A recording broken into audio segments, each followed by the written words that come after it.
നമസ്തേ. മോദി സർക്കാരിൻ്റെ ജനപക്ഷ പദ്ധതികളെക്കുറിച്ച് മഹിളാ മോർച്ച കേരളം സംഘടിപ്പിക്കുന്ന പരമ്പരയിലെ രണ്ടാമത്തെ ദിവസമാണ് ഇന്ന്. ഞാൻ പത്മജ എസ് മേനോൻ, സംസ്ഥാന ജനറൽ സെക്രട്ടറിമാരിൽ ഒരാളാണ്. ഇന്നലെ സംസ്ഥാന ഉപാധ്യക്ഷയായ Shrimati advocate O M Shalina സ്ത്രീപക്ഷ പദ്ധതികളായ ജൻധൻ യോജന, സുകന്യ സമൃദ്ധി യോജന, മാതൃവന്ദന യോജന എന്നിവയെക്കുറിച്ച് വിശദമായി പറഞ്ഞു തരികയുണ്ടായി. ഇന്ന് ബാക്കിയുള്ള കുറച്ച് പദ്ധതികളെക്കുറിച്ചാണ് ഞാനിവിടെ വിശദീകരിക്കുന്നത്. നിങ്ങൾക്ക് എല്ലാവർക്കും ഓർമ്മയുണ്ടാവും, കുറച്ച് നാൾ മുമ്പ് നമ്മുടെ എല്ലാവരുടെയും പ്രിയങ്കരനായ അഭിനേതാവ് ശ്രീ അമിതാഭ് ബച്ചൻ ടി വിയിൽ വന്നിട്ട് അദ്ദേഹം ഒരു കടയിൽ പോയി സാധനങ്ങൾ മേടിച്ചിട്ട് ബാക്കിയായിട്ട് കടക്കാരൻ ഒരു മുട്ടായി കൊടുക്കുകയാണ്. 1 രൂപയാണ് ബാക്കി കൊടുക്കാനുള്ളത്. അദ്ദേഹത്തിന് ഒരു മുട്ടായി കൊടുക്കുമ്പോൾ അദ്ദേഹം പറയുകയാണ്, സഹോദര, എനിക്ക് മുട്ടായി വേണ്ട, ബാലൻസ് രൂപയായ 1 രൂപ തന്നെ എനിക്ക് വേണമെന്ന്. അദ്ദേഹം പിന്നെ തുറന്ന് പറയുകയാണ്, ഈ 1 രൂപ എൻ്റെ ഈ മാസത്തെ ഇൻഷുറൻസിൻ്റെ പ്രീമിയമാണ് എന്ന് പറയുകയാണ്. പ്രധാനമന്ത്രി ഒരു സാമൂഹിക ക്ഷേമ പദ്ധതിയായിട്ട് തുടങ്ങിയതാണ് സുരക്ഷാ ബീമാ യോജന. അതായത് ഒരു വർഷം 12 രൂപ നമ്മൾ പ്രീമിയം അടയ്ക്കുകയാണെങ്കിൽ നമുക്ക് 2 ലക്ഷം രൂപയുടെ ഇൻഷുറൻസ് കവറേജാണ് കിട്ടുന്നത്. ഇത് സാധാരണക്കാരായ ആൾക്കാർക്ക് എന്തുമാത്രം ആശ്വാസപ്രദമാണ് എന്നൊന്ന് ആലോചിച്ചു നോക്കൂ. ഇതിൻ്റെ മറ്റൊരു പ്രത്യേകത, 70 വയസ്സ് വരെ നമുക്കിതിൽ പ്രീമിയം കൊടുത്ത് അംഗത്വം എടുക്കാം എന്നുള്ളതാണ് ഇതിൻ്റെ ഏറ്റവും വലിയ സവിശേഷത. എന്തെങ്കിലും അപകടം സംഭവിക്കുകയാണെങ്കിൽ, അംഗവൈകല്യം വരികയാണെങ്കിൽ, നമുക്ക് ജോലിക്ക് പോകാൻ പറ്റാതെയാകുകയാണെങ്കിൽ, അല്ലെങ്കിൽ പോളിസി ഉടമ മരണപ്പെടുകയാണെങ്കിൽ ഈ 2 ലക്ഷം രൂപ നമ്മുടെ നോമിനിക്ക് ലഭിക്കും. പിന്നെ അംഗവൈകല്യം സംഭവിക്കുകയാണെങ്കിൽ അതിൻ്റെ തോതനുസരിച്ച് 1 ലക്ഷം രൂപ വരെ നമുക്ക് ഈ ഇൻഷുറൻസ് പരിരക്ഷ ലഭിക്കുന്നതാണ്. വളരെ എളുപ്പമാണ് നമുക്ക് ഈ ഇൻഷുറൻസിൽ ചേരാനായിട്ട്. ഇത് അധികം ബാങ്കുകാരും പോസ്റ്റ് ഓഫീസിലും പ്രൊമോട്ട് ചെയ്യില്ല.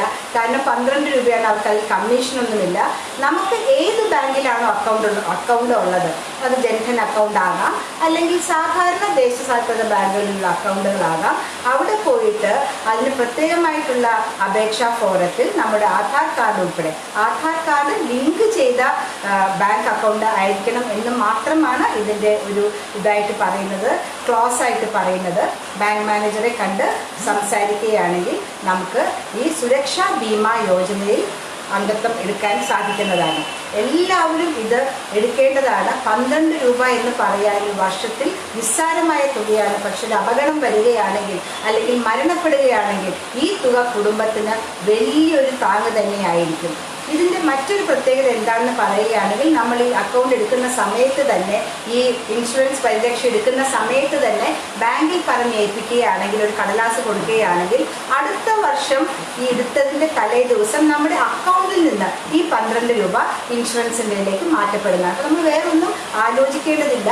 നമ്മൾ ഇൻഷുറൻസ് ചെയ്യുക, 12 രൂപ ഒരു വർഷം കഴിയുമ്പോൾ നമ്മുടെ അക്കൗണ്ടിൽ ഉണ്ട് എന്ന് നമ്മൾ ഉറപ്പാക്കുക മാത്രമാണ് ചെയ്യേണ്ടത്.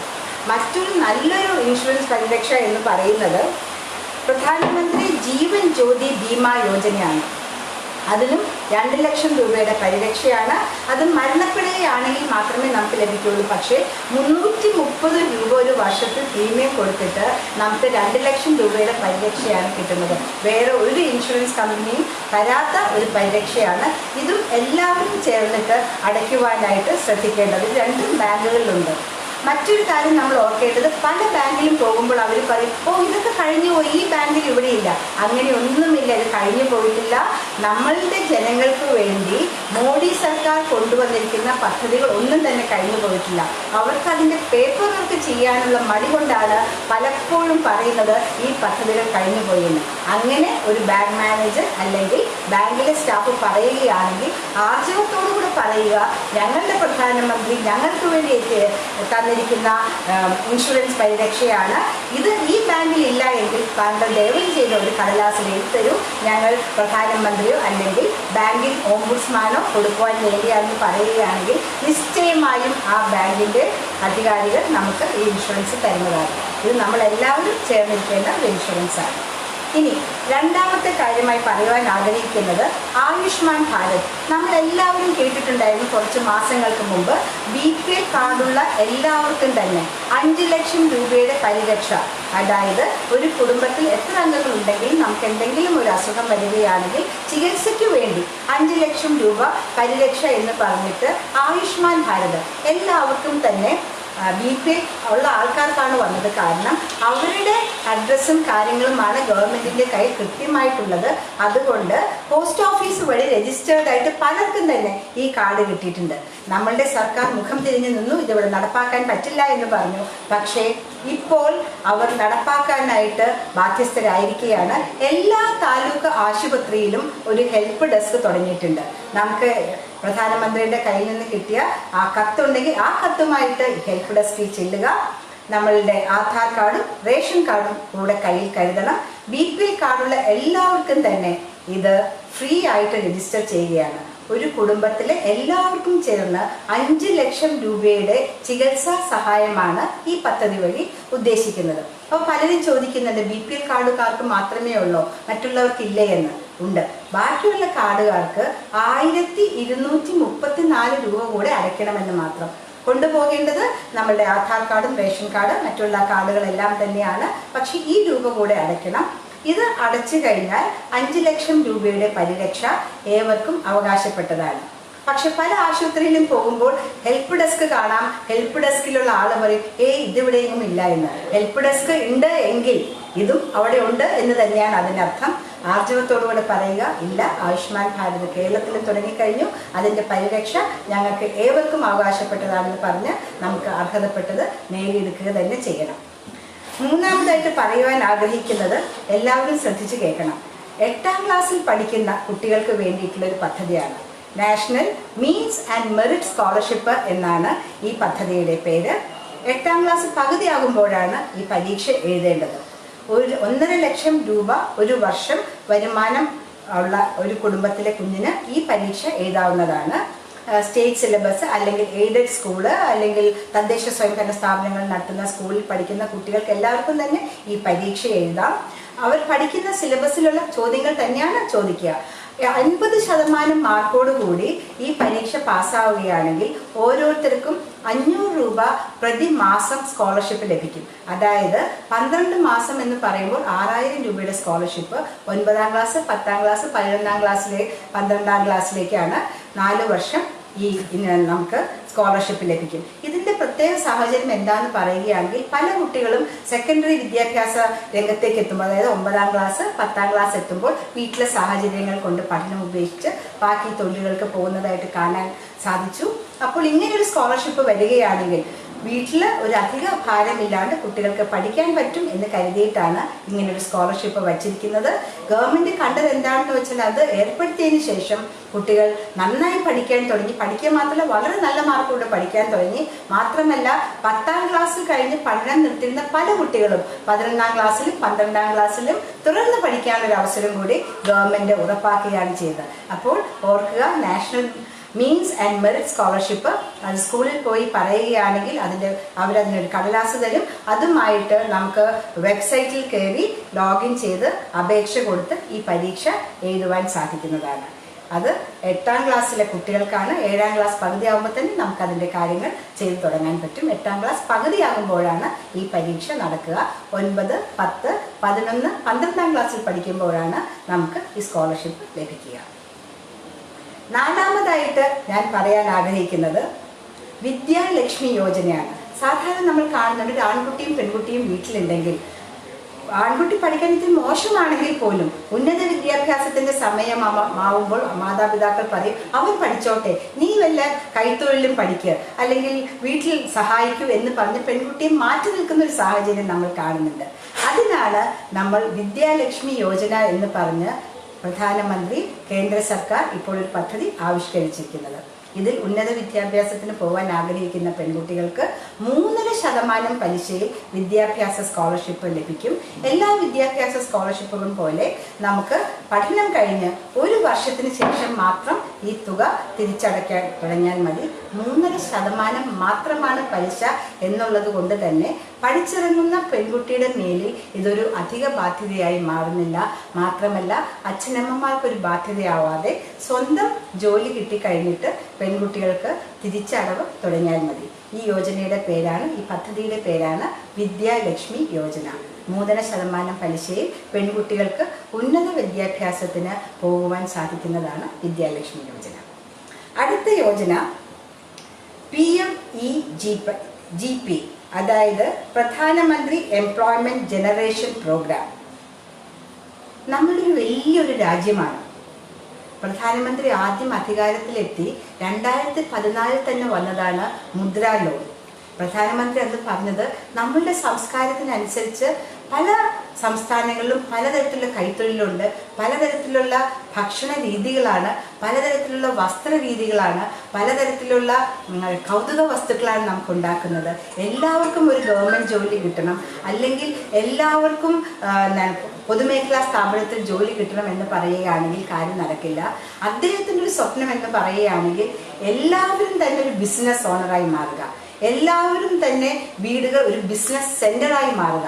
നമ്മളെ കൊണ്ട് കഴിയുന്നത് പോലെ 2, 3, 10, 12 പേർക്കോ ജോലി കൊടുക്കാൻ സാധിക്കുക. അതിനെ വിചാരിച്ചിട്ടാണ് നമ്മൾ മുദ്രാ ലോൺ ആദ്യമായിട്ട് ഏർപ്പെടുത്തിയത്. ആദ്യം കുറച്ച് മുദ്രാ ലോണിനെ കുറിച്ച് പറയാം. മുദ്രാ ലോണിന് 3 ഘട്ടമായിട്ടാണ് തിരിച്ചിരിക്കുന്നത്. 10 ലക്ഷം രൂപ വരെയാണ് മുദ്രാ ലോണിൽ ലഭിക്കുക. അതിൻ്റെ പലിശ ഓരോ ബാങ്കും തീരുമാനിക്കുന്നതനുസരിച്ച് 9.25% വരെ പലിശയുണ്ട്. പക്ഷെ അതിൻ്റെ പ്രത്യേകത, അതിനൊരു കൊലാറ്ററൽ സെക്യൂരിറ്റി വേണം. നമ്മൾ വീടോ ഈടോ ഒന്നും കൊടുക്കേണ്ട ആവശ്യമില്ല. എന്ത് ചെയ്യാൻ ആഗ്രഹിക്കുന്നു എന്നതിൻ്റെ ഒരു പ്രോജക്റ്റ് റിപ്പോർട്ട് നമ്മൾ ബാങ്കിലേക്ക് കൊടുക്കുക. ബാങ്കിൻ്റെ ഉദ്യോഗസ്ഥന്മാർ വന്ന് കണ്ട് അതിന് നമ്മുടെ സാഹചര്യവും കാര്യങ്ങളും മനസ്സിലാക്കുകയാണെങ്കിൽ നമുക്ക് ഈ പദ്ധതിക്കുള്ള തുക ലഭിക്കുന്നതാണ്. അതിന് പ്രത്യേക വലിയ ഓഫീസും കാര്യങ്ങളൊന്നും ചോദിക്കുന്നില്ല. നമ്മുടെ വീടിൻ്റെ ഒരു മുറിയോ അല്ലെങ്കിൽ ചായ്പോ ടെറസോ എന്തെങ്കിലും നമ്മൾ മതി. ആ ഒരു സാഹചര്യത്തിൽ പോലും നമുക്ക് ഈ ലോൺ പ്രത്യേക വീടൊന്നും ഇല്ലാണ്ട് ലഭിക്കുന്നതാണ്. ഈ ലോണിൻ്റെ മറ്റൊരു പ്രത്യേകത എന്ന് പറയുകയാണെങ്കിൽ 75% വരെ നമുക്ക് ലോൺ എമൗണ്ട് ആയിട്ട് കിട്ടും. അതായത് 10 ലക്ഷം രൂപയാണ് നമ്മളൊരു പദ്ധതിക്ക് വേണ്ടി വിചാരിക്കുന്നതെങ്കിൽ 7.5 ലക്ഷം രൂപ വരെ നമുക്ക് ഗവൺമെന്റിൽ നിന്ന് ഈടില്ലാണ്ട് ലഭിക്കും. ബാക്കി 2.5 ലക്ഷം രൂപ നമ്മുടെ മുതൽ മുടക്കായിട്ട് നമ്മൾ വയ്ക്കേണ്ടതുണ്ട്. ഇതിനെ 3ആയി തരംതിരിച്ചിരിക്കുന്നു എന്ന് ഞാൻ ആദ്യമേ തന്നെ പറഞ്ഞു. 50,000 രൂപ വരെ ശിശു എന്ന കാറ്റഗറിയിലാണ് വരിക. ആര് ചെന്ന് ചോദിച്ചാലും പ്രത്യേകിച്ച് വലിയ ചോദ്യങ്ങളൊന്നും ഇല്ലാതെ അവർക്ക് തോന്നുകയാണ് ഇത് കുഴപ്പമില്ലാത്തൊരു പദ്ധതിയാണെന്ന് പറയുകയാണെങ്കിൽ 50,000 രൂപ വരെ യാതൊരു ചോദ്യങ്ങളും ചോദിക്കാണ്ട് ഒരു ബിസിനസ് തുടങ്ങുവാനായിട്ട് നമുക്ക് ലഭിക്കും. അതായത് ചെറിയ രീതിയിൽ ഒരു കൂൺ കൃഷി, അല്ലെങ്കിൽ 1-2 മെഷീൻ ഇട്ടിട്ട് ഒരു ടൈലറിംഗ് യൂണിറ്റ്, ചെറിയ നിലയിൽ ഒരു പലഹാരങ്ങൾ ഉണ്ടാക്കുന്ന കാര്യങ്ങൾ, അങ്ങനെയുള്ള കാര്യങ്ങൾക്ക് വേണ്ടി ഈ തുക നമുക്ക് ഉപയോഗിക്കാം. അത് മുതൽ 50,000 മുതൽ 5 ലക്ഷം രൂപ വരെ വരുമ്പോൾ അതിന് തരുമെന്നാണ് പറയുക. അപ്പോൾ നമുക്കൊരു പ്രോജക്റ്റ് റിപ്പോർട്ട് ഉണ്ടാക്കേണ്ടി വരും. എന്താണ് നമ്മൾ ചെയ്യാൻ ഉദ്ദേശിക്കുന്നത്, എങ്ങനെയാണ് ഇതിൽ നിന്ന് നമുക്ക് ലാഭം ഉണ്ടാക്കുക. കാരണം ഇതൊരു ലോണാണ്, ബാങ്കിന് ഉറപ്പാക്കേണ്ടതുണ്ട് ഈ കൊടുക്കുന്ന തുക നമ്മൾ തിരിച്ചടയ്ക്കാൻ പറ്റുന്ന വിധത്തിലുള്ള ബിസിനസ്സാണ് നമ്മൾ ചെയ്യുന്നത് എന്ന് ബാങ്കിന് ഉറപ്പാക്കേണ്ടത് കൊണ്ട് അവർ കുറച്ച് ചോദ്യങ്ങളൊക്കെ ചോദിക്കും. നമ്മളൊരു പ്രോജക്റ്റ് റിപ്പോർട്ട് കൊടുക്കണം. അത് കൊടുത്ത് കഴിയുകയാണെങ്കിൽ 5 ലക്ഷം രൂപ വരെ നമുക്ക് ലോണായി ലഭിക്കും. അടുത്ത ഘട്ടം 10 ലക്ഷം രൂപ വരെ നമുക്ക് ലോൺ കിട്ടുന്നതാണ്. അതിന് കിഷോർ എന്നാണ് പറയുന്നത്. തരുണിൻ്റെ പോലെ തന്നെ അതിലും നമ്മൾ പ്രോജക്റ്റ് റിപ്പോർട്ടുകൾ കൊടുക്കേണ്ട ആവശ്യമുണ്ട്. ബാങ്കിൻ്റെ ഓഫീസർമാർ വന്ന് നമ്മുടെ സാഹചര്യവും നമ്മൾ എന്ത് പഠിച്ചിരിക്കുന്നു എന്നുള്ള കാര്യങ്ങളും ഒക്കെ അവർ വന്ന് അന്വേഷിക്കും. നമ്മൾ ചെയ്യാൻ പോകുന്ന ബിസിനസ്സിന് എന്താണ് അവസരങ്ങൾ എന്നുകൂടി അവർ നോക്കും. ഇതാണ് ചെയ്യുന്നത്. ഇതിൽ സ്ത്രീകൾക്ക് 1.5% മുതൽ നമുക്കൊരു പലിശ ഇളവും കൂടെ മുദ്ര ആകുമ്പോൾ വരുന്നുണ്ട്. SC ST ആകുമ്പോൾ അവർക്ക് അതിൻ്റെ മേലെ 1% കൂടെ പലിശ ഇളവുണ്ട്. സാധാരണഗതിയിൽ 60 മാസമാണ് നമുക്ക് ഈ ലോൺ തിരിച്ചടയ്ക്കാനായിട്ട് തരുന്നത്. ഇതിൻ്റെ മറ്റൊരു പ്രത്യേകത എന്താണെന്ന് പറയുകയാണെങ്കിൽ, നമ്മളൊരു ബിസിനസ് ചെയ്യുന്ന ആ ബിസിനസ്സിനോടൊപ്പം തന്നെ നമുക്ക് ഓവർഹെഡ് എക്സ്പെൻസ് ഉണ്ട്. അതായത് ഇലക്ട്രിസിറ്റി ബില്ല് കൊടുക്കേണ്ടി വരും, വെള്ളത്തിൻ്റെ ബില്ല് കൊടുക്കേണ്ടി വരും, ടെലിഫോണിൻ്റെ ബില്ല് കൊടുക്കേണ്ടി വരും, നമ്മുടെ കൂടെയുള്ള തൊഴിലാളികൾക്ക് ശമ്പളം കൊടുക്കേണ്ടി വരും. അതൊക്കെ നമുക്ക് ഒരു ഓവർ ഡ്രാഫ്റ്റ് ഫെസിലിറ്റി പോലെ നമ്മുടെ വർക്കിംഗ് ക്യാപിറ്റലായിട്ട് നമ്മുടെ അക്കൗണ്ടിലേക്ക് തരും. ബാക്കി മെഷീനുകൾ മേടിക്കാനുള്ളത്, കമ്പ്യൂട്ടർ, മേശ, കസേര, മെഷീനറി, അതൊക്കെ മേടിക്കാനുള്ളത് നമുക്ക് ഒരു പെർഫോമ ഇൻവോയ്സ് നമ്മൾ ഏത് കടയിൽ നിന്നും മേടിക്കാൻ ആഗ്രഹിക്കുന്നുവോ അവിടെ പോയിട്ട് നമ്മൾ എത്ര രൂപയാവും എന്നൊരു കൊട്ടേഷൻ മേടിച്ച് ബാങ്കിലേക്ക് കൊടുക്കുകയാണെങ്കിൽ ആ കൊട്ടേഷൻ പ്രകാരമുള്ള തുക ബാങ്കിൽ നിന്ന് നേരിട്ട് ആ സ്ഥാപനത്തിലേക്ക് കൊടുക്കും. ഇവിടെ നമ്മളൊരു കാര്യം ആലോചിക്കണം. കാരണം സാധാരണ കടക്കാർ 10 ദിവസം അല്ലെങ്കിൽ 14 ദിവസം എന്ന് പറഞ്ഞാണ് ഒരു പെർഫോമ ഇൻവോയ്സ് അവർ നമുക്ക് എഴുതി തരിക. ഇതും കൊണ്ട് നമ്മൾ ബാങ്കിൽ ചെന്ന് ബാങ്കിലെ ഫോർമാലിറ്റീസ് ഒക്കെ കഴിഞ്ഞ് വരുമ്പോഴേക്കും ചിലപ്പോൾ 18 20 ദിവസമായി എന്ന് വരും. ഉടനെ പിന്നെയും നമ്മൾ പെർഫോമയ്ക്ക് വേണ്ടി പോകേണ്ടി വരും. ആദ്യമേ തന്നെ നമ്മളൊരു 30 ദിവസത്തെ കാലാവധി ഇട്ട് ആ കടയിൽ നിന്ന് പെർഫോമ ഇൻവോയ്സ് മേടിക്കുകയാണെങ്കിൽ നമുക്ക് ഈ അനാവശ്യമായൊരു നടപ്പ് ഒഴിവാക്കാൻ കഴിയും. ആ കാര്യം കൂടെ മുദ്രാ ലോണിന് പോകുമ്പോൾ നമ്മൾ ശ്രദ്ധിക്കേണ്ടതുണ്ട്. മുദ്രാ ലോണിൻ്റെ ഈടെന്ന് പറയുകയാണെങ്കിൽ എന്താണ് നമ്മൾ മേടിക്കുന്നത്? നമ്മൾ ഒരു ക്യാമറ മേടിച്ചു, ഒരു ഫോട്ടോ സ്റ്റുഡിയോ തുടങ്ങാൻ വേണ്ടി ക്യാമറ മേടിച്ചു, ഒരു ബ്യൂട്ടി പാർലർ തുടങ്ങാൻ വേണ്ടി തലമുടി കഴുകുന്ന മെഷീൻ അല്ലെങ്കിൽ ഡ്രയർ, മുഖത്ത് ചെയ്യാനുള്ള കാര്യങ്ങൾ, അങ്ങനത്തെ സാധനങ്ങളൊക്കെ മേടിച്ചു. തുന്നൽ കടയാണെങ്കിൽ നമ്മൾ മെഷീൻ മേടിച്ചു, മുട്ടുസൂചി മേടിച്ചു, കത്തിര മേടിച്ചു, നൂല് മേടിച്ചു. ഇതൊക്കെയാണ് ഈടെന്ന് പറയുന്നത്. അതുകൊണ്ട് തന്നെയാണ് ബാങ്ക് നേരിട്ട് ആ വ്യവസായ സ്ഥാപനത്തിലേക്ക് നമ്മൾ എവിടെ നിന്ന് മേടിക്കുന്നോ അവർക്ക് ചെക്ക് കൊടുക്കുന്നത്. വർക്കിംഗ് ക്യാപിറ്റലായിട്ടുള്ള തുക 35% വരെ പല ബാങ്കുകളും വർക്കിംഗ് ക്യാപിറ്റലായിട്ടും തരുന്നുണ്ട്. അത് നമ്മളുടെ അക്കൗണ്ടിൽ ഓടിയായിട്ട് നമുക്ക് ആവശ്യമുള്ളപ്പോൾ എടുക്കാൻ പറ്റുന്നത് പോലെയാണ് മിക്ക ബാങ്കുകളും അത് തരുന്നത്. ബാക്കി ടേം ലോൺ പോലെ നമുക്ക് കൊടുത്തു തീർക്കാൻ പറ്റുന്ന ഇത്ര മാസം തോറും ഇത്ര രൂപ എന്നുള്ള മട്ടിൽ കൊടുത്തു തീർക്കാൻ പറ്റുന്നത് പോലെയാണ് ബാക്കിയുള്ള തുക വരുന്നത്. ഇതിനോടനുബന്ധിച്ച് പ്രധാനമന്ത്രി കുറച്ചും കൂടെ നന്നായിട്ടുണ്ടാക്കിയതാണ് ഞാൻ നേരത്തെ പറഞ്ഞ PMEGP എന്ന യോജന, അതായത് പ്രധാനമന്ത്രി എംപ്ലോയ്മെൻറ്റ് ജനറേഷൻ പ്രോഗ്രാം. അതിലെന്താണെന്ന് വയ്ക്കുകയാണെങ്കിൽ 25 ലക്ഷം രൂപ വരെ നമുക്ക് വായ്പയായിട്ട് ലഭിക്കും. ഇതിൻ്റെ ഒരു പ്രത്യേകത എന്താണെന്ന് പറയുകയാണെങ്കിൽ കോർപ്പറേഷൻ ഏരിയയിൽ 15% മെഷീനറിക്ക് സബ്സിഡി കിട്ടും. അത് മുനിസിപ്പാലിറ്റി ആകുമ്പോൾ 25% സബ്സിഡി ആയിട്ട് മാറും. ഗ്രാമങ്ങളിലാണെങ്കിൽ 35% അതിൽ സബ്സിഡി എന്ന് പറയുന്നത്. അതിന് 10% മൂലധനം തുടങ്ങുന്ന ആളുടെ കയ്യിൽ മതി. 25 ലക്ഷം രൂപയ്ക്ക് 10% നമ്മളുടെ കയ്യിൽ ആദ്യത്തെ മൂലധനമായിട്ട് മതി. അത് SC ST വിഭാഗത്തിൽപ്പെട്ട ആളുകളാകുമ്പോൾ അതിന് 5% മൂലധനം നമ്മളുടെ കയ്യിൽ മതി. PMEGPയുടെ മറ്റൊരു പ്രത്യേകത എന്താണെന്ന് പറയുകയാണെങ്കിൽ ഇതിന് സബ്സിഡിയോടൊപ്പം തന്നെ നമുക്ക് കൂടുതൽ സഹായം ഗവൺമെൻറ്, കാരണം കൂടുതൽ പേർക്ക് 25 ലക്ഷം രൂപ എന്ന് പറയുമ്പോൾ കൂടുതൽ ആൾക്കാർക്ക് എംപ്ലോയ്മെൻറ്റ് കൊടുക്കാൻ പറ്റും, കൂടുതൽ പേർക്ക് തൊഴിലവസരങ്ങൾ കൊടുക്കാൻ പറ്റും, കൂടുതൽ പ്രൊഡക്ഷൻ നൽകും. അതിൻ്റെ ഒരു കൺസിഡറേഷനും കൂടെ പലിശയുടെ കാര്യത്തിലും ബാക്കിയുള്ള കാര്യങ്ങളിലും നമ്മൾ ഒരു പ്രോജക്റ്റ് റിപ്പോർട്ട് കൊടുക്കുമ്പോൾ ബാങ്കിൻ്റെ വെരിഫിക്കേഷൻ കാര്യങ്ങളിലും ഒക്കെ ഈ PMEGP എന്ന യോജനയിൽ ഉണ്ടെന്നുള്ളതാണ് ഇതിൻ്റെ പ്രത്യേകത. ഇനി അടുത്തത് പറയുകയാണെങ്കിൽ നാഷണൽ അർബൻ ലൈവ്ലിഹുഡ് മിഷൻ അല്ലെങ്കിൽ നാഷണൽ റൂറൽ ലൈവ്ലിഹുഡ് മിഷൻ. അതായത് അർബൻ എന്ന് പറയുകയാണെങ്കിൽ കോർപ്പറേഷൻ ഏരിയയിലൊക്കെ താമസിക്കുന്ന ആൾക്കാർക്ക്, റൂറൽ എന്ന് പറയുമ്പോൾ മുനിസിപ്പാലിറ്റി വില്ലേജുകളിൽ താമസിക്കുന്ന ആളുകൾക്ക് വേണ്ടിയിട്ടുള്ളതാണ്.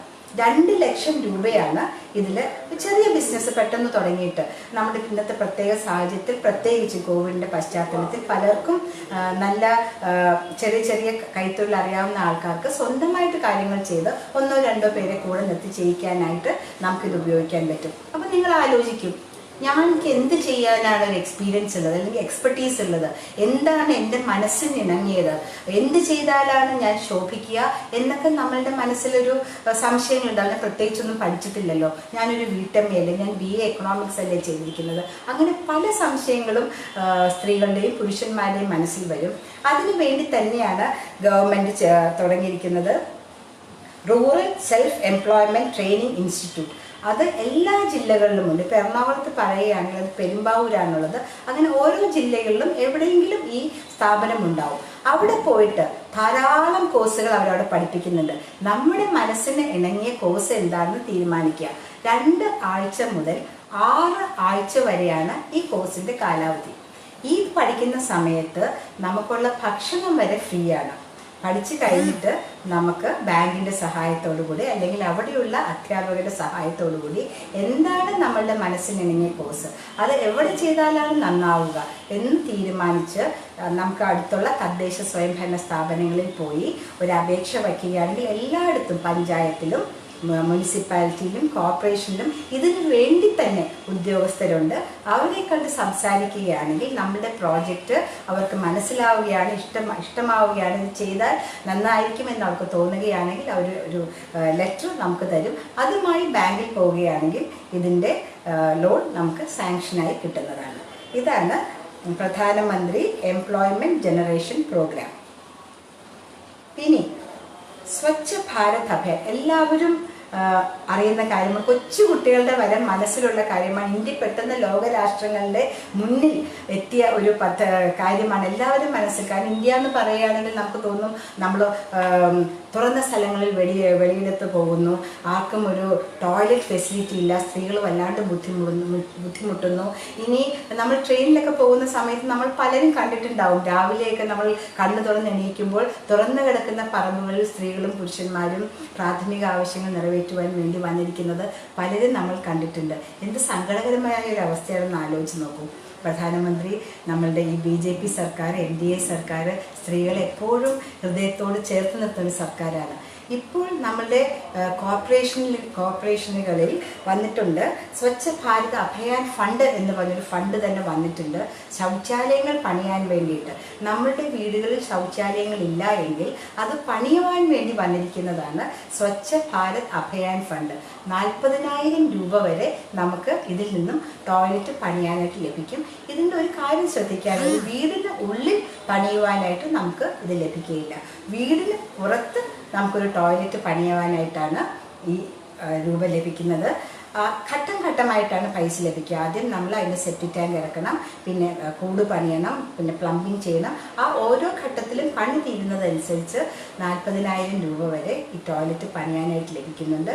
എല്ലാ സ്ഥലത്തും ഇത് ലഭ്യമാണ്. അത് നമ്മൾ ചോദിച്ച് നമ്മുടെ മുനിസിപ്പാലിറ്റി, പഞ്ചായത്ത്, കോർപ്പറേഷനുകളിൽ പോയി ചോദിച്ച് ഇത് മേടിച്ച് നമ്മളുടെ വീടിനോടനുബന്ധിച്ച് ടോയ്ലറ്റുകൾ, ശൗചാലയങ്ങൾ പണിയേണ്ടതാണ്. ഇനി അടൽ പെൻഷൻ യോജന. 18 വയസ്സായി നമ്മളുടെ മോനോ മോൾക്കോ അല്ലെങ്കിൽ നമുക്ക് തന്നെ പ്രായമായി ഒരു ഗവൺമെൻറ്റിൻ്റെ പെൻഷൻ കിട്ടുന്ന ഒരു ജോലിയല്ല നമുക്ക്, അല്ലെങ്കിൽ ഒരു പൊതുമേഖലാ സ്ഥാപനത്തിൽ ജോലി കിട്ടുന്ന പെൻഷൻ കിട്ടുന്ന ഒരു ജോലിയല്ല. എന്ത് ചെയ്യും? എങ്ങനെ പെൻഷനായാലും നമ്മൾ ജീവിക്കും? ഗ്രാറ്റുവിറ്റി, പ്രോവിഡൻറ്റ് ഫണ്ടൊക്കെ കിട്ടും. സാധാരണഗതിയിൽ പെൺകുട്ടികളാണ് അല്ലെങ്കിൽ ആൺകുട്ടികളാണെങ്കിൽ അവരുടെ പഠനമോ വിവാഹമോ കഴിയുമ്പോൾ അമ്മയ്ക്കോ അച്ഛനൊക്കെ കിട്ടിയ പ്രോവിഡൻറ്റ് ഫണ്ടും ഗ്രാറ്റുവിറ്റിയൊക്കെ സാധാരണഗതിയിൽ തീർന്നു പോകും. നമ്മൾ പലപ്പോഴും കാണാറുണ്ട് ചെറിയ ജോലികൾക്ക് വേണ്ടി അച്ഛനമ്മമാർ വീണ്ടും റിട്ടയർമെൻറ്റിന് ശേഷവും പോകുന്നത് കാണുന്നുണ്ട്. അതുകൊണ്ട് തന്നെയാണ് ഈ ജനങ്ങളെ ചേർത്ത് പിടിക്കുന്ന മോഡി സർക്കാർ അടൽ പെൻഷൻ യോജന എന്ന പേരിൽ ഒരു സ്കീം ഇറക്കിയിരിക്കുന്നത്. 18 വയസ്സ് മുതൽ 40 വയസ്സ് വരെ പ്രായമുള്ള ആൺകുട്ടികൾക്കും സ്ത്രീകൾക്കും പുരുഷന്മാർക്കും ഇതിൽ ചേരാവുന്നതാണ്. 41 രൂപ, 18 വയസ്സുള്ള ഒരാൾ 42 രൂപ അടയ്ക്കുകയാണെങ്കിൽ 60 വർഷം കഴിയുമ്പോൾ നമുക്ക് 1000 രൂപ, നമ്മൾ എത്ര വർഷം ജീവിച്ചിരിക്കുന്നുവോ അത്രയും വർഷം നമുക്ക് 1000 രൂപ പ്രതിമാസം പെൻഷനായിട്ട് ലഭിക്കുന്നുണ്ട്. അതിൻ്റെ ഗുണിതങ്ങളിൽ പോവുകയാണെങ്കിൽ 210 രൂപ 18 വയസ്സുള്ള ഒരാൾ അടച്ചു തുടങ്ങുകയാണെങ്കിൽ അവർക്ക് 60 വയസ്സാകുമ്പോൾ 5000 രൂപയാണ് പ്രതിമാസ പെൻഷനായിട്ട് ലഭിക്കുന്നത്. ഇങ്ങനെ നോക്കുകയാണെങ്കിൽ അത് ഗുണിതങ്ങളിൽ പോയിക്കൊണ്ടിരിക്കും. 18, 20, 21, 22 ആ വയസ്സുകളിൽ പോയിക്കൊണ്ടിരിക്കും. 40 വയസ്സിൻ്റെ കണക്കെടുക്കുകയാണെങ്കിൽ 40 വയസ്സായ ഒരാൾ ഒരു 1000 രൂപ പെൻഷന് വേണ്ടി കൊടുക്കേണ്ടത് 291 രൂപ, അതായത് 20 വർഷം 291 രൂപ വീതം പ്രതിമാസം കൊടുക്കുകയാണെങ്കിൽ 60 വയസ്സിന് ശേഷം നമുക്ക് 1000 രൂപ നമ്മൾ ജീവിച്ചിരിക്കുന്ന കാലത്തോളം പെൻഷനായി ലഭിക്കുന്നതാണ്.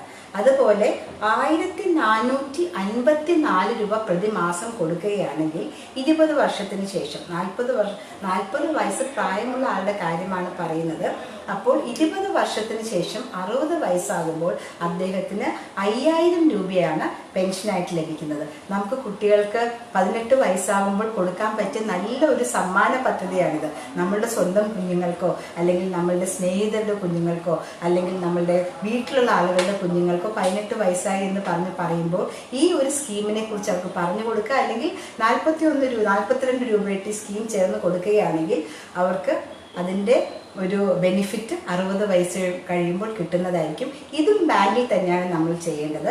ബാങ്കിൽ ഒരു എഴുത്തെഴുതി കൊടുക്കണം, എല്ലാ മാസവും എൻ്റെ അക്കൗണ്ടിൽ നിന്ന് ഇത്രയും രൂപ പിൻവലിച്ച് അടൽ പെൻഷൻ യോജനയിലേക്ക് നൽകുവാനായിട്ടുള്ള സമ്മതപത്രം നമ്മൾ ബാങ്കിൽ, ഏത് ബാങ്കിലാണ് കുഞ്ഞിന് അക്കൗണ്ട് ഉള്ളത്, ഈ കുഞ്ഞെന്ന് പറഞ്ഞാൽ നമ്മൾ ആരാണ് ഈ പെൻഷൻ എടുക്കുന്നത്, അവർക്ക് ഏത് ബാങ്കിലാണ് അക്കൗണ്ട് ഉള്ളത് എന്ന് വയ്ക്കുകയാണെങ്കിൽ ആ ബാങ്കിൽ പോയി മാനേജറുമായി സംസാരിച്ച് അപേക്ഷാ ഫോറം മേടിച്ചിട്ട് ഫില്ല് ചെയ്ത് കൊടുക്കുകയാണെങ്കിൽ അതോടൊപ്പം തന്നെ എല്ലാ മാസവും ഈ അക്കൗണ്ടിൽ നിന്ന് ഇത്ര രൂപ പിൻവലിക്കാം എന്ന് എഴുതി കൊടുക്കുകയാണെങ്കിൽ ഇത് നിർബാധം മുന്നോട്ട് പോകുന്നതാണ്. ഒരു കാര്യം നമ്മൾ ഓർക്കേണ്ടത്, ഇതിൽ മുടക്കം വരുത്തരുത്.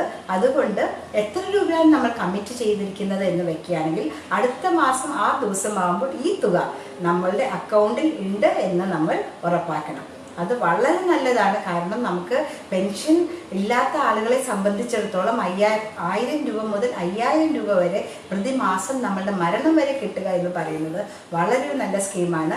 ചേരാത്തവർ എത്രയും വേഗം നമുക്ക് അക്കൗണ്ടുള്ള ബാങ്കിൽ പോയി ഈ അടൽ പെൻഷൻ യോജനയിൽ ചേരേണ്ടതാണ്. എല്ലാവർക്കും അറിയുന്നതാണ് ഉജ്ജ്വല യോജന. പ്രധാനമന്ത്രി എപ്പോഴും പറയും, പ്രധാനമന്ത്രിയുടെ അമ്മയും സഹോദരിമാരും വിറകടുപ്പിൽ ഊതി കത്തിച്ചാണ് ഭക്ഷണം പാകം ചെയ്തിരുന്നതെന്ന് പറയും. സ്ത്രീകൾക്ക് പലപ്പോഴും ശ്വാസകോശങ്ങളിലും വായിലുമൊക്കെ ക്യാൻസർ വരാൻ തന്നെ ഇതുകൊണ്ടൊരു സാഹചര്യം ഉണ്ടാകുമായിരുന്നു. അദ്ദേഹം ചാർജ് എടുത്ത് ഉടനെ തന്നെ പറഞ്ഞത് ഗ്യാസ് കണക്ഷൻ കൊടുക്കും എന്നാണ് പറഞ്ഞത്. അതുപ്രകാരം 8 കോടി സ്ത്രീകൾക്ക് ഇതുവരെ ഗ്യാസ് കണക്ഷൻ കൊടുത്തു കഴിഞ്ഞ് തികച്ചും സൗജന്യമാണ്. വീട്ടിലെ മുതിർന്ന സ്ത്രീയുടെ പേരിലാണ് ഈ ഗ്യാസ് കണക്ഷൻ അനുവദിച്ച് കിട്ടുന്നത്. നമ്മൾക്ക് തൊട്ടടുത്തുള്ള ഗ്യാസ് ഏജൻസിയിൽ പോയി ആധാർ കാർഡും റേഷൻ കാർഡുമായി കാണിക്കുകയാണെങ്കിൽ സൗജന്യമായിട്ടുള്ള ഗ്യാസ് കണക്ഷൻ കിട്ടും. വർഷത്തിൽ 4 ഗ്യാസ് കുറ്റി നമുക്ക് ഫ്രീ ആയിട്ട് കിട്ടും. ആദ്യം നമുക്ക് ഗ്യാസ് സ്റ്റൗവും ഫ്രീ ആയിട്ട് കിട്ടുന്നതാണ്. ആർക്കെങ്കിലും ഇതിൻ്റെ പ്രയോജനം ഇനിയും ലഭിച്ചിട്ടില്ല എങ്കിൽ അടുത്തുള്ള ഗ്യാസ് ഏജൻസിയിൽ പോയിട്ട് അതേക്കുറിച്ച് സംസാരിച്ച് ഈ കണക്ഷൻ എടുക്കണമെന്ന് അഭ്യർത്ഥിക്കുകയാണ്. PMAY യോജന എല്ലാവർക്കും സംശയമുള്ള ഒരു കാര്യമാണ്. നമ്മൾ ഭാരതം സ്വതന്ത്രമായതിൻ്റെ 75ാം വർഷം 2022 നമ്മൾ ആഘോഷിക്കാൻ പോവുകയാണ് അല്ലേ? ആ സമയത്ത് ഭാരതത്തിലെ എല്ലാവർക്കും തന്നെ സ്വന്തമായ ഒരു പാർപ്പിടം ഉണ്ടാകുക എന്നത് പ്രധാനമന്ത്രിയുടെയും BJP സർക്കാരിൻ്റെയും NDA മുന്നണിയുടെയും ഒരു ലക്ഷ്യമായി സ്വപ്നമായി കണ്ടുകൊണ്ട് ആവിഷ്കരിച്ചതാണ് പ്രധാനമന്ത്രി ആവാസ് യോജന. ഈ ആവാസ് യോജന 2 തരത്തിലുണ്ട്. 4 ലക്ഷം രൂപ മുഴുവനും ഫ്രീ ആയിട്ട് കിട്ടുന്ന ഒരു പദ്ധതിയുണ്ട്. അത് നമ്മളുടെ തദ്ദേശ സ്വയംഭരണ സ്ഥാപനങ്ങളിൽ പോയിട്ട് നമ്മൾ അപേക്ഷ വയ്ക്കുകയാണെങ്കിൽ എനിക്ക് വീടില്ല, ആദ്യത്തെ വീടിന് മാത്രമേ ഇതിൻ്റെ ഗുണഭോക്താവ് ആകുവാൻ പറ്റുകയുള്ളൂ. എനിക്ക് വീടില്ല എന്ന് പറയുകയാണെങ്കിൽ അത് അവിടുത്തെ നമ്മുടെ വാർഡ് മെമ്പർ വന്ന് നോക്കി, ഉദ്യോഗസ്ഥന്മാർ വന്ന് നോക്കി തികച്ചും നമ്മൾ അതിന് അർഹരാണ് എന്ന് ഉറപ്പാക്കിയതിന് ശേഷം നമുക്ക് ഇത് 4 ലക്ഷം രൂപ അനുവദിച്ച് കിട്ടും. ഇതിന് യാതൊരു പലിശയുമില്ല, തിരിച്ച് അടയ്ക്കേണ്ടതുമില്ല. അതാണ് 4 ലക്ഷം രൂപയുടെ ഭവന വായ്പ. അതോടൊപ്പം തന്നെ ഇനിയിപ്പോൾ അത്രയ്ക്ക് മോശമല്ല, നമുക്ക് കുറച്ച് കൂടെ നല്ലൊരു സ്ഥിതിയുണ്ട് എന്നാണെങ്കിൽ സ്വന്തമായിട്ട് നമുക്ക് ബാങ്കിൽ പോയി ബാങ്ക് മാനേജറെ കണ്ട് സംസാരിക്കുകയാണെങ്കിൽ 6 ലക്ഷം രൂപ വരെ നമുക്ക് ലോണായിട്ട് കിട്ടും. അതിൽ 2,67,000 രൂപയ്ക്ക് സബ്സിഡി ആയിട്ടാണ് അത് കിട്ടുന്നത്. അത് ബാങ്ക് മാനേജർ വന്ന് നമ്മളുടെ പരിസ്ഥിതി നോക്കും. നമ്മളതിന് ഒരു ടാക്സ് കൊടുക്കേണ്ട ആളായിരിക്കണം എന്നുമില്ല 6 ലക്ഷം രൂപ വരെ കിട്ടാനായിട്ട്. തദ്ദേശ സ്വയംഭരണ സ്ഥാപനത്തിൽ നിന്ന് നമ്മൾ വീട് വയ്ക്കുവാൻ വേണ്ടി എന്തൊക്കെ കടലാസുകളാണ് ഉണ്ടാക്കേണ്ടത്, NOC അവിടെ നിന്ന് എടുക്കണമല്ലോ. അങ്ങനെയുള്ള കടലാസുകളൊക്കെ തയ്യാറാക്കിയതിന് ശേഷം ബാങ്കിൽ പോവുകയാണെങ്കിൽ 6 ലക്ഷം രൂപ വരെ നമുക്ക് ഇതിന് വീട് വയ്ക്കുവാൻ വായ്പയായിട്ട് ലഭിക്കുന്നതാണ്. ഇതിൻ്റെ ഒരു പ്രത്യേകത, എത്ര ലക്ഷം രൂപ വരെയാണെങ്കിലും നമുക്ക് ഈ പ്രധാനമന്ത്രി ആവാസ് യോജനയിൽ ലോണായിട്ട് ലഭിക്കുന്നതാണ്. എത്ര ലക്ഷം രൂപ നമ്മൾ എടുത്തെങ്കിൽ പോലും 2,67,000 രൂപയാണ് സബ്സിഡി ആയിട്ട് ലഭിക്കുക. 20 ലക്ഷമോ 30 ലക്ഷമോ എന്തുമായിക്കോട്ടെ, ബാങ്കിൽ പോയി പറയുക എൻ്റെ ആദ്യത്തെ വീടാണ്, പ്രധാനമന്ത്രി ആവാസ് യോജന പ്രകാരമാണ് എനിക്ക് ഇതിൻ്റെ ലോൺ ലഭിക്കേണ്ടത് എന്ന് പറയുകയാണെങ്കിൽ 2,67,000 രൂപ സബ്സിഡിയോടുകൂടി ഈ ലോൺ നമുക്ക് അനുവദിച്ച് കിട്ടുന്നതാണ്. അത് ഇപ്പോൾ നടക്കുന്നത് കോർപ്പറേഷനിലും മുനിസിപ്പാലിറ്റികളിലും ഇത് വന്നു തുടങ്ങിയിട്ടുണ്ട്. കോർപ്പറേഷനോടും മുനിസിപ്പാലിറ്റിയോടും അടുത്ത് കിടക്കുന്ന പഞ്ചായത്തുകളിലും. അത് ഏതൊക്കെ പഞ്ചായത്താണ് എന്നുള്ളത് നമ്മുടെ പഞ്ചായത്തിൽ താമസിക്കുന്നവരാണ് ഇത് കേട്ടുകൊണ്ടിരിക്കുന്നത് എങ്കിൽ നമ്മളുടെ അടുത്തുള്ള ബാങ്കിൽ പോയി ഈ പഞ്ചായത്തിൽ വന്നിട്ടുണ്ടോ എന്ന് ചോദിച്ച് നമുക്ക് കാര്യങ്ങൾ മുന്നോട്ട് നീക്കുവാനായിട്ട് സാധിക്കുന്നതാണ്. ഇതാണ് പ്രധാനമന്ത്രി ആവാസ് യോജന. ഇവിടെ കേരളത്തിൽ സംഭവിക്കുന്നത് എന്താണെന്ന് വെച്ചാൽ, പലപ്പോഴും ഇന്നലെ ശാലീനാജിയുടെ ക്ലാസ്സിൽ കേട്ടതിന് ശേഷവും പലരും വിളിച്ച് സംശയങ്ങൾ ചോദിക്കുന്നുണ്ട്. നമുക്ക് ജൻധൻ യോജന കിട്ടുന്നില്ല, അതൊക്കെ തീർന്നുപോയി എന്നാണ് പറയുന്നതെന്ന്. ഒന്നും തന്നെ തീർന്നിട്ടില്ല. അങ്ങനെ ആരെങ്കിലും പറയുകയാണെങ്കിൽ ആദ്യമേ ഞാൻ സൂചിപ്പിച്ചതുപോലെ ആ ബാങ്ക് മാനേജറോട് പറയുക, കേന്ദ്ര സർക്കാർ പദ്ധതികൾ അട്ടിമറിക്കുവാൻ വേണ്ടി സാർ ഇങ്ങനെ പറയേണ്ടതില്ല. ഇത് സത്യമാണ്, സാറ് പറയുന്നത് സത്യമാണ് എങ്കിൽ എനിക്കൊരു കടലാസിൽ എഴുതി തരുമെന്ന് പറയുക. ഈ കഴിഞ്ഞ പാർലമെന്റ് ഇലക്ഷന് മുന്നോടിയായിട്ട് ഡൽഹിയിൽ നടന്ന ഒരു പാർട്ടിയുടെ കൺവെൻഷനിൽ കേരളത്തിൽ നിന്നുള്ളൊരു പ്രതിനിധിയായിട്ട് പങ്കെടുത്തൊരു വ്യക്തിയാണ് ഞാൻ. അവിടെ ഓരോ മന്ത്രിമാരും, കേന്ദ്രമന്ത്രിമാരും അവരുടെ പോർട്ട്ഫോളിയോന്റെ പ്രാധാന്യം അനുസരിച്ച് 25 മുതൽ 45 മിനിറ്റ് വരെ സംസാരിച്ചു. എത്ര കോടി രൂപയായിരുന്നു ആ ബഡ്ജറ്റിൽ വച്ചിരുന്നത്, എത്ര കോടി രൂപ ചെലവഴിച്ചു, എത്ര കോടി ഗുണഭോക്താക്കളാണ് ഉണ്ടായത് എന്നൊക്കെ അവർ സംസാരിച്ചപ്പോൾ കേരളത്തിൽ നിന്നുള്ളൊരു പ്രതിനിധിയായി ഞാൻ വിചാരിച്ചു, ഇന്ത്യയുടെ ഒരു സംസ്ഥാനമായ കേരളത്തിൽ ഇതൊന്നും തന്നെ നടക്കുന്നില്ല. പുറത്തെ രാജ്യങ്ങളിൽ നിന്ന് വന്നിരിക്കുന്ന ഒരു പ്രതിനിധിയാണോ എന്ന് പോലും ഞാൻ സംശയിച്ചു പോയി. കാരണം മാറി മാറി ഭരിക്കുന്ന LDF UDF സർക്കാരുകൾ ഈ പദ്ധതികൾ തുരങ്കം വയ്ക്കുവാനായിട്ട്, ജനക്ഷേമ പദ്ധതികൾ ഒന്നും തന്നെ ജനങ്ങളിലേക്ക് എത്തിക്കാതെ കവർ ചെയ്ത് പിടിക്കുകയാണ് ചെയ്യുന്നത്. കാരണം ഈ ജനക്ഷേമ പദ്ധതികൾ ജനങ്ങൾ അറിഞ്ഞിട്ട് എന്തുമാത്രം നല്ല പദ്ധതികൾ, കുഞ്ഞ് ജനിക്കുമ്പോൾ സുകന്യ സമൃദ്ധി യോജന, കുഞ്ഞ് 8ാം ക്ലാസ്സിലെത്തുമ്പോൾ മീൻസ് ആൻഡ് മെറിറ്റ് സ്കോളർഷിപ്പ്, കുഞ്ഞ് കോളേജിലെത്തുമ്പോൾ വിദ്യാലക്ഷ്മി യോജന, പ്രസവ സമയമാകുമ്പോൾ മാതൃവന്ദന യോജന, ജോലി ചെയ്യാനായിട്ട് മുദ്ര യോജന, NURLM, അങ്ങനെ നാനാവിധത്തിലുള്ള കാര്യങ്ങൾ കൊണ്ട് ജനങ്ങൾക്ക് ഏറ്റവും അടുത്തുനിന്ന് പ്രവർത്തിക്കുന്ന ഗവൺമെന്റ് കേന്ദ്രത്തിലിരിക്കുമ്പോൾ അത് കേരളത്തിലെ ജനങ്ങൾ അറിയുകയാണെങ്കിൽ വോട്ട് രാഷ്ട്രീയം മാത്രം നോക്കി നമ്മളെ ഭരിക്കുന്ന LDF UDF സർക്കാർ അത് മറച്ചു പിടിക്കുകയാണ്. അവരെ നമ്പി നിൽക്കുന്ന ഈ ബാങ്ക് ഉദ്യോഗസ്ഥന്മാരും മറ്റ് നമ്മളുടെ തദ്ദേശ സ്വയംഭരണ സ്ഥാപനങ്ങളിലെ ഉദ്യോഗസ്ഥന്മാരും നമ്മളിൽ നിന്ന് നമുക്ക് അവകാശപ്പെട്ടത് മറച്ചു പിടിക്കുകയാണ്, നമുക്ക് തരാതിരിക്കുകയാണ്. ആർജവത്തോടുകൂടെ ഈ കാര്യങ്ങൾ ഇല്ലേ, എനിക്കിത് അവകാശപ്പെട്ടതല്ലേ, എനിക്കിത് ലഭിക്കേണ്ടതല്ലേ എന്ന് ചോദിച്ച് നമ്മൾ അവരെ നേരിടുക. എല്ലാ പദ്ധതികളും നമുക്ക് അവകാശപ്പെട്ടതാണ്, നമുക്ക് ലഭിക്കുക തന്നെ ചെയ്യും. നാളെ മറ്റ് പദ്ധതികളുമായിട്ട് നമ്മളുടെ ഈ അവതരണം നടക്കുന്നതാണ്. അതുവരെ നന്ദി, നമസ്കാരം.